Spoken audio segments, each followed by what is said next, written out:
వాహనమిత్ర వస్తుందా మీకు? జగన్ ఇస్తానని చెప్పిన 10,000 ఆటో వాళ్ళకి వచ్చేది ఇప్పుడు లేదు సార్. అర్థమయ్యేటట్టు చెప్పు బాస్, ఎందుకు రావట్లే? బాగా పుట్టింది సార్. నాకు ఫంక్షన్ చేస్తే కరెంట్ బిల్ 200 యూనిట్లు దాటింది, అది కూడా ఒక్కసారి. అంతే, నీకు కరెంట్ బిల్ ఎక్కువ వచ్చిందని చెప్పి కట్ చేశారు సార్. నాకు వాహన మిత్ర ఇంకా మళ్ళీ ఎప్పుడు రాలేదు సార్. నాకు లేకపోతే అంత బాగుండేది కదా, 10,000 మీకు హెల్ప్ అయ్యేది. ఎక్కడ సార్, ఇంతకుముందు ఇన్సూరెన్స్ 6,000 ఉండేది. జగన్ వచ్చి దాన్ని 8,500 చేశాడు.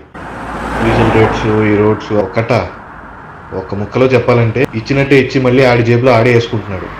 అయితే ఈసారి మీ ఓటు వేయను సార్. నేనే కాదు, ఈ రాష్ట్రంలో కొంచెం బుర్ర ఉన్న ఒక్కడూ ఏడికి మళ్ళీ వేయడు. నాశనం చేశాడు సార్ వీడు రాష్ట్రాన్ని. నా ఓటు జనసేన టీడీపీకే సార్. ఖచ్చితంగా ఆడు పోతాడు, పోవాలి. అప్పుడే రాష్ట్రం బాగుపడుతుంది.